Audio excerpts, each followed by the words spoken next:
Voici l'un des outils les plus estimés en bushcraft car il se révèle vite indispensable en complément d'un petit couteau. La hachette possède 1000 applications, encore faut-il l'utiliser dans certaines conditions de sécurité. On parle de hachette lorsque le manche de l'outil est court, moins de 50 cm, ce qui permet de plus facilement la transporter.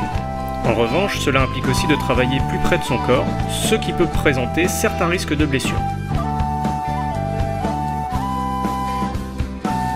La tête de hache est généralement lourde de plusieurs centaines de grammes et elle doit être aiguisée comme un couteau.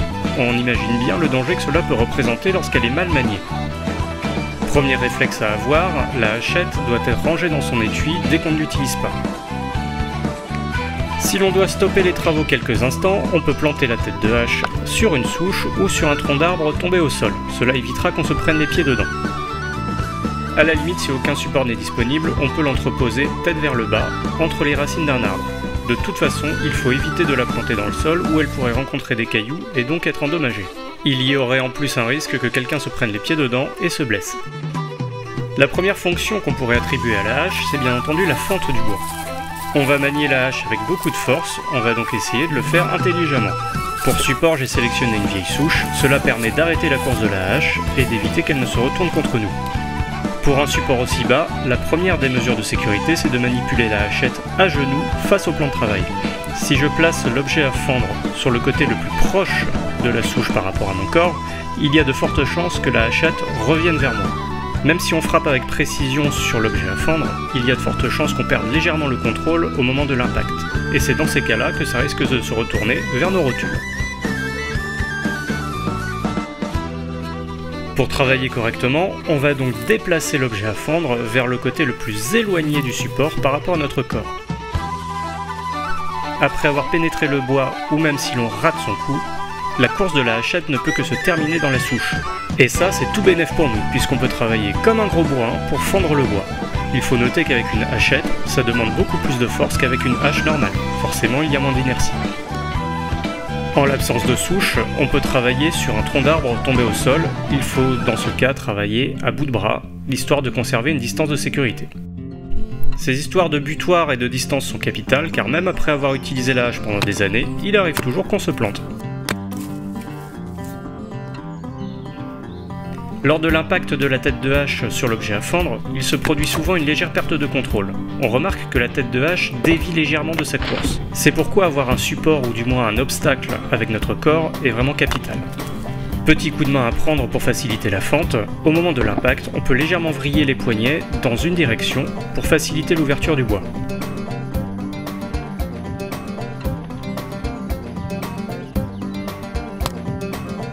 Il arrive parfois que la hache reste bloquée dans l'objet à fendre.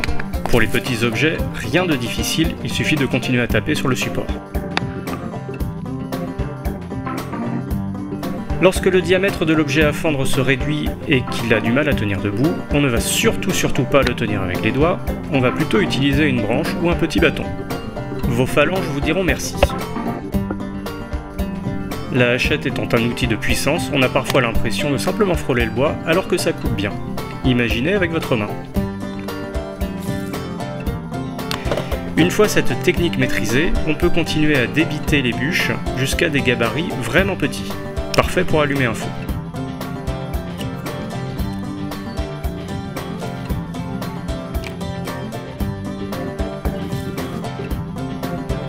Lorsque le bois est encore humide ou fraîchement coupé, la tête de hache peut venir se bloquer à l'intérieur et il risque de mal se fendre. Dans ce cas, on peut continuer à marteler un support en bois, jamais du métal, jamais des cailloux, et jamais le sol bien entendu. Attention toutefois à respecter les consignes de sécurité, il est parfois plus judicieux de terminer la fente du bois en écartant les morceaux avec les mains.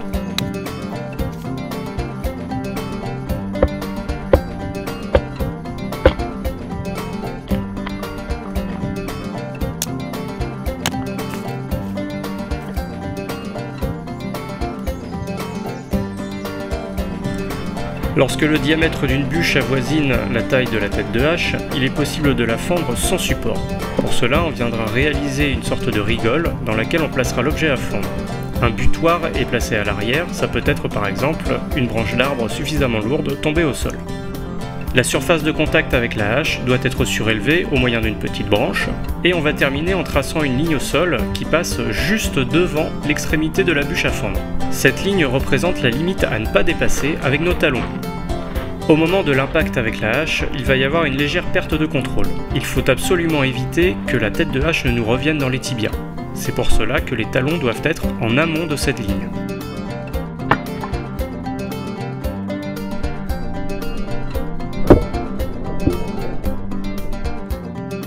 Si mes pieds s'étaient retrouvés au même niveau que l'objet à fendre, il y a de fortes chances que je sois désormais unijambiste. La meilleure façon d'apporter de la force dans ce mouvement, c'est d'effectuer un pivot des hanches et, éventuellement, de plier les genoux. Il faut bien entendu éviter que la tête de hache ne vienne racler le sol, ce qui pourrait l'endommager ou même dévier sa course vers vos jambes, et une fois que c'est terminé, on range la hache dans son étui. Comme pour le couteau, il est possible de bâtonner avec les haches disposant d'un marteau. Pour cela, on utilise bien entendu un maillet en bois, pas de cailloux, pas de métal comme d'habitude. Lorsque le diamètre des bûches à fendre se réduit, on peut utiliser la technique de la fente à plat. On a besoin pour cela d'un support, encore une fois, comme une souche ou un arbre tombé au sol. Pour une souche, le meilleur endroit à frapper est l'arête la plus proche de notre corps. Si on tape sur la surface plane, le bois va vouloir se mettre à l'horizontale, ce qui peut engendrer une sévère rotation pour les poignets. Pas très agréable. Il faut noter que le culot de la hache risque de provoquer également un choc. C'est pourquoi on évitera d'y laisser les doigts. Lorsque le gabarit de l'objet à fendre le permet, on peut joindre les deux mains pour tenir l'outil et le bois en même temps. Une fois que la tête de hache est bien enfoncée dans le bois ou même la traverser, on peut terminer la fente en donnant un mouvement de rotation à l'outil. Lorsque le morceau de bois à fendre est un peu long, il suffit de décaler la tête de hache depuis le bord le plus éloigné de notre corps et de se rapprocher progressivement. Il sera sûrement nécessaire de terminer la fente avec les mains.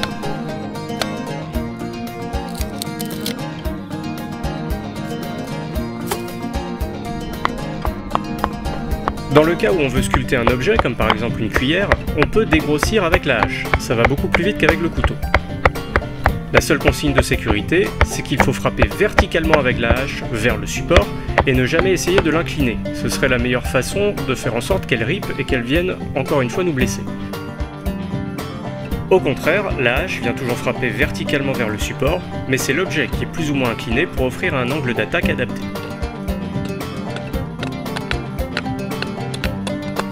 Pour apporter plus ou moins de puissance à la frappe, il suffit de varier la prise en main de la hache. En tenant la hachette par l'extrémité du manche, on bénéficie de toute son inertie et donc du maximum de force. En revanche, lorsqu'on veut être un peu plus précis, il suffit de remonter la main le long du manche. De cette façon, l'inertie est réduite, ce qui fait que l'on frappe avec moins de puissance.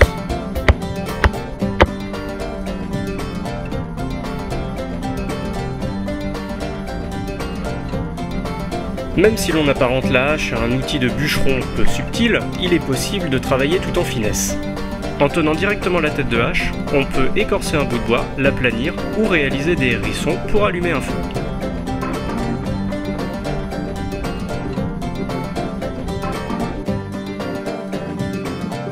Finalement, pour la sculpture, tout est question de prise en main de part et d'autre du point d'équilibre de l'outil. Plus on saisira l'outil près de la tête, plus on pourra travailler finement, alors que plus on s'éloignera de cette tête qui est massive, plus on pourra travailler en puissance.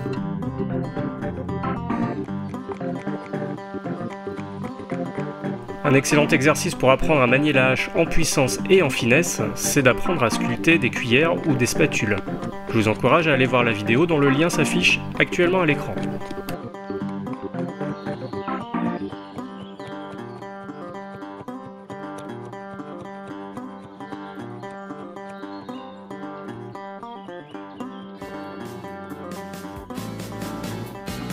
Il peut arriver qu'on ait besoin de sectionner une branche pour pouvoir allumer un feu ou aller réaliser d'autres outils. La meilleure solution consisterait à utiliser une scie pliante, mais il est possible de se débrouiller avec une hache également. Le corps est placé de l'autre côté de l'objet et la hache vient frapper à une hauteur qui correspond à l'arrière des talons. De la sorte, la hache peut riper sans risquer de nous blesser. Inutile d'essayer de frapper de façon perpendiculaire sur une branche trop épaisse, il faut au contraire tenter de réaliser une encoche en V en prenant garde de toujours placer notre corps de l'autre côté de l'objet. D'un côté et de l'autre, on vient élargir cette encoche en V jusqu'au point où on peut se servir de ses mains pour briser l'objet en deux. En théorie, cette technique est applicable aux arbres tombés au sol, mais comme on ne possède qu'une hachette, un outil relativement modeste, on ne va pas s'attaquer non plus à des trop gros gabarits. Pour contrôler le gabarit de l'arbre auquel je souhaite m'attaquer, je m'agenouille et j'essaye de toucher mon épaule gauche avec l'index de ma main droite. Si je n'y parviens pas, je laisse tomber et je passe à autre chose. Ça n'arrive pas souvent en bushcraft où on essaye de respecter la nature, mais parfois il est nécessaire de faire tomber un arbre mort sur pied. Ça peut être utile pour allumer un feu ou construire un camp.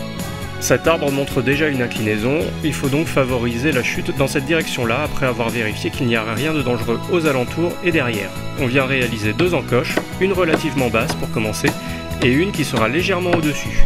Cela permettra de le faire tomber dans la direction voulue. Par mesure de sécurité, on ne se placera jamais du côté vers lequel penche le plus l'arbre ou du côté opposé. Il peut y avoir un retour lors de la chute. Une première encoche à 45 degrés est réalisée du côté vers lequel penche le plus l'arbre, ensuite on passe de l'autre côté, du côté opposé donc, et là on reste très attentif. Dès les premiers craquements, il faut s'éloigner de l'arbre en courant. Vous voyez qu'il commence déjà à pencher et que dès que j'entends un craquement, j'essaye de m'éloigner le plus vite possible. Parfois ce sont simplement de fausses alertes.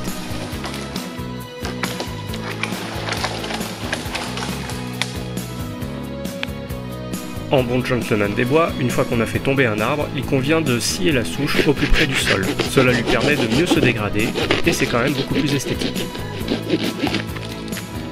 Une fois l'arbre tombé au sol, il peut être nécessaire de l'élaguer, les branches pouvant servir à allumer un feu. Si les branches pointent vers le haut, on commencera par la base de l'arbre et on remontera vers son extrémité.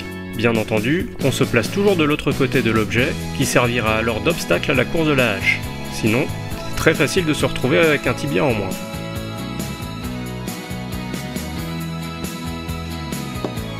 On commence par venir frapper sous la naissance de la branche, de façon perpendiculaire à l'arbre. Une fois l'encoche suffisamment profonde, on vient frapper de façon un petit peu plus tangentielle, jusqu'à acquérir un angle rasant avec l'axe de l'arbre. À ce stade-là, la branche devrait se décoller d'elle-même.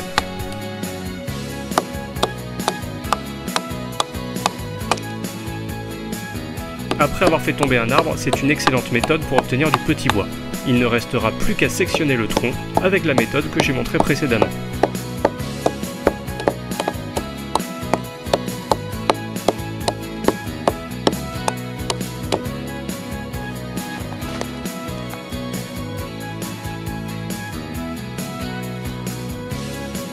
Enfin, comme tous les outils coupants, la hache nécessite un certain entretien. Le tranchant peut parfois montrer des accrocs. Dans ce cas, on va utiliser une pierre à aiguiser à plat pour commencer à le réduire. Les pierres circulaires pour les haches sont parfaites sur le terrain, on commencera donc avec le côté le plus granuleux. Lorsqu'on utilise une pierre circulaire, on vient réaliser des mouvements de rotation le long du tranchant en essayant de respecter l'angle de l'émouture. Attention à ne pas laisser traîner les doigts. On commence avec le côté le plus grossier de la pierre, on change de face à la hache et on vient terminer avec le côté le plus fin de la pierre à aiguiser en continuant les mouvements circulaires. En comptant 8 allers-retours de chaque côté, on obtient généralement un tranchant acceptable. On termine comme avec le couteau en enlevant le morphile le long d'une lanière de cuir. Ici j'utilise simplement la lanière de la housse. Pour voir si la lame est bien aiguisée, il suffit de la poser délicatement sur l'ongle. On doit sentir qu'elle mord. Il est possible qu'elle laisse une trace, mais en tout cas elle ne doit pas glisser. Une autre façon d'aiguiser la hache, c'est d'utiliser une lime, c'est juste que cet outil s'use un peu plus vite que la pierre à aiguiser circulaire. Quand on a fini, bien sûr, on range la hache dans son étui, même si c'est un étui pourri que vous avez rafistolé. Voici donc quelques techniques pour utiliser sa hachette en toute sécurité, il en existe des dizaines d'autres et je ne parle même pas de l'usage des haches de bûcheron, en tout cas, celles que je vous ai présentées, je les utilise très souvent. Si cette vidéo vous a plu, n'hésitez pas à vous abonner à ma chaîne, à me suivre sur la page Facebook Nature Aventure Survie, à vous rendre sur mon blog. Vous pouvez également me retrouver dans le magazine Survival, en kiosque tous les 2 mois, et vous pouvez vous procurer, le lien est dans la description, le livre Nature Aventure Survie, guide pratique du bushcraft. Un dernier mot enfin, ne prenez pas tout ce que j'ai présenté pour argent comptant, le mieux c'est de sortir sur le terrain et d'essayer ce qu'il vous plaît. Faites juste attention à vos doigts et à vos tibias. Bonne journée, bon bushcraft à tous!